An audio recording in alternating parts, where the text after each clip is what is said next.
It's Katie Rintoul from Royal Papworth Hospital Infection Control. Message for John, well, question to John. We have started a Gloves Off campaign in our trust.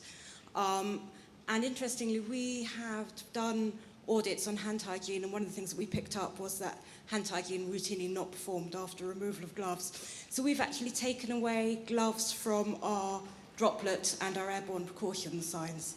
But I noticed that you've kept them on for yours. Yeah, so it's a tricky one, isn't it? Because the National Infection Control Manual has gloves recommended for droplet and airborne precautions. So we've gone with that initially. I think it's great that you've gone down a different route. And I think you probably have good backup from the evidence base that it's not a slam dunk that you need to wear gloves for droplet and airborne precautions, unless there's body fluid exposure.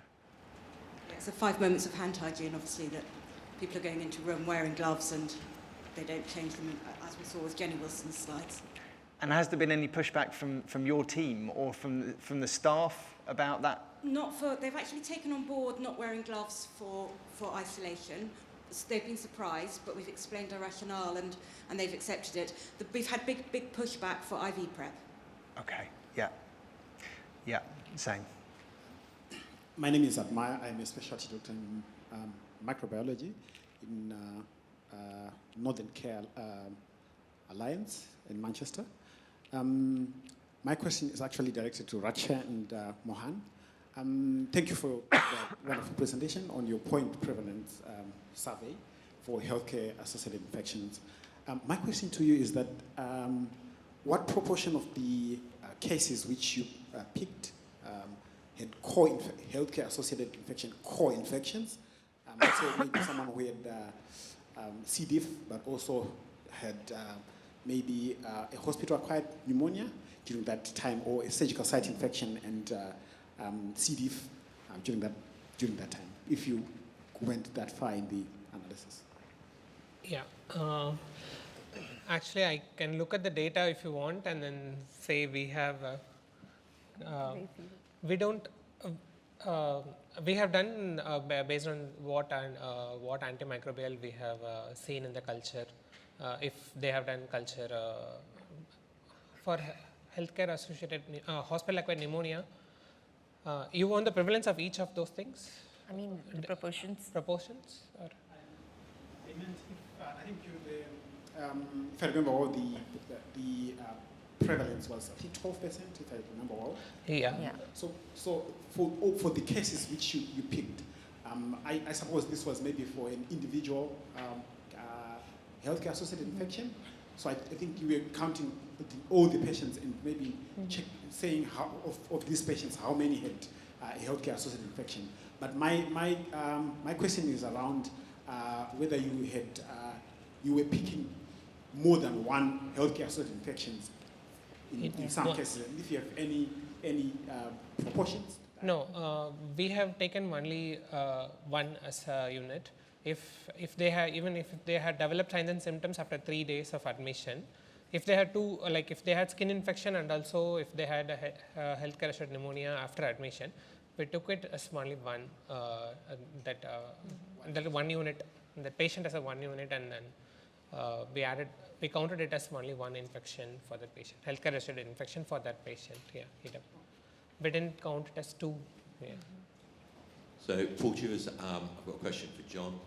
It goes to the gloves off and reducing glove use. So, my team, when we were doing the PPE, spent 2 years and a lot of money working with Helen Dunn, Rose Gallagher, and lots of others to create the massive open online course to reduce glove usage and inappropriate glove usage through education and awareness. Lots of other people are doing glove awareness and glove reduction. But that course has been taken down and everybody else doing their own thing. Isn't there a way to do a concerted effort, like you say, behavioural change people, spend the money on that or something that might work? Because Royal College of Nursing have done years of Glove Awareness Week, like say 2 years, IPC, lots of people contributed to that course, Mood, Jenny Wilson, and then it just got put in the bin by NHS supply chain. It's not even available anymore. That's a shame. I mean, I'd love to see it. Maybe we could resurrect it. I mean, I've had lots of people today say we're doing a Gloves Off campaign with a different hue. I guess there is an argument for local variation because you know your own levers, don't you? You might want to call it something different. You might want to focus it in what might work in a paediatric specialist setting, might not work in a general acute care setting. But perhaps there is a bigger opportunity for a sharing of resources across the different organisations, because it is a shared need for everyone. You're absolutely right. Yeah, there was like 2,500 people who'd already done the course, and we got really good feedback, and I can share some of that. Okay. Maggie, I forget what her surname is, but she helped build that as well and host it on the platform. Right. So yeah, I'll send you the details. It's probably worth, as you say, a central resource that people then modify slightly for their own settings. Yeah, that'd be good. I remember during COVID there was a behavioural angle, a behaviourally angled campaign called Every Action Counts. I'm not sure if you remember that. It was essentially a set of resources. We found that quite helpful. So perhaps the development of centralised resources around Gloves Off would be equally helpful. Okay, any other questions, anybody? Well, so I've got a question then.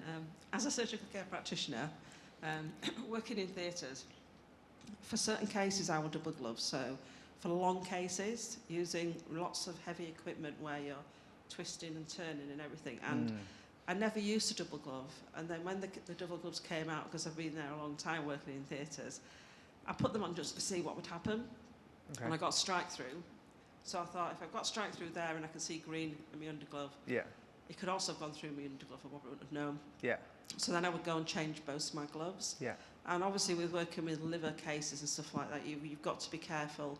And those are the reasons. But I also go into operating theatres and I do audits and I observe people's behaviour around gloves. And just like you were saying up there, they are putting gloves on, they are touching the patient, there might be fluids involved, and then they're touching everything else in the theatre, getting pen out of the pocket, they're writing in the notes.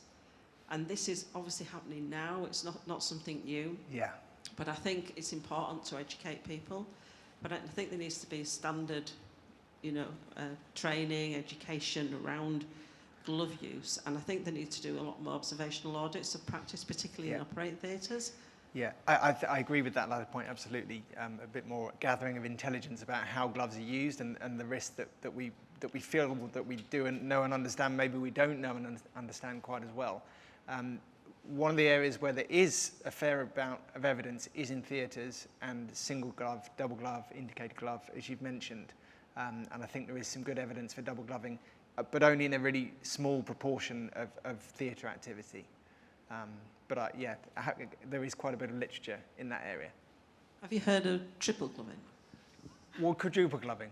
Why not? I mean, it's like it's in a lot of orthopaedic cases. So, so personally, I don't think there's ever really a good rationale for double gloving, even, except in very exceptional circumstances. I think you'd be much better off looking at a higher quality glove and changing it more regularly rather than putting false assurance in double gloving. But there is evidence to wade through to inform that decision. Hi, I'm team leader from Acorns Children's Hospice. We're just looking into reducing our glove usage. And I was just going to say from a sustainability point of view, we've got two different gloves. One box is from Nottingham, £11.50, and others from Malaysia, £12.50. But then my colleague tells me today she saw some for £3 a box, a UK supplier. So even just on cost cutting and sustainability as well, it's worth looking around. Yeah, I agree. Absolutely worth looking around. But procurement need help, because if they don't get our help, we're going to get the cheapest glove. And the cheapest glove isn't necessarily the best glove, and it might not be right for every application. Sorry, just a very quick question for John about the glove use. Fran Howells, Hywel in Wales. Just on the glove reduction use and appropriate glove use, what about ANTT? So we're trying to get more people using or not using gloves, but the ANTT is a bit of a stopping point. Yeah, it is, and that's a problem. That's one of the things we need to bring into this wider conversation, because some people are bravely saying, well, you don't need gloves for this aspect of aseptic care. There's not good evidence for that. Customer practice is to wear gloves for that. Where do we go? It then becomes a clash of professional opinion. I don't have a clear answer on that. It is an issue. Hi, I'm also from Acorns Children's Hospice. I'm another team leader.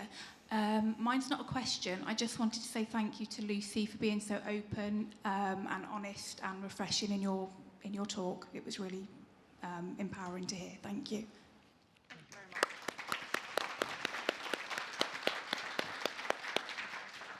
One last question, okay? Thank you. This was really informative, particularly about the gloves. I think a lot of us haven't been trained on, what types of quality we're looking for in a glove, what makes a good glove. I don't know, maybe other professionals have been informed about that. So, I mean, highlighting that is really important because then we can make more informative choices about the sourcing of what types of gloves we're procuring. And you mentioned about AQL and you said how many gloves are defective in a batch. What does that refer you to? How do you measure that? So AQL is a term that's used in manufacturing processes, and it's to do with the number of defective items in a manufacturing batch. And it's just a standardized measure of manufacturing quality, essentially. And it's used just as a standard to say, so how many defects you're likely to have in a batch. Okay, thank you.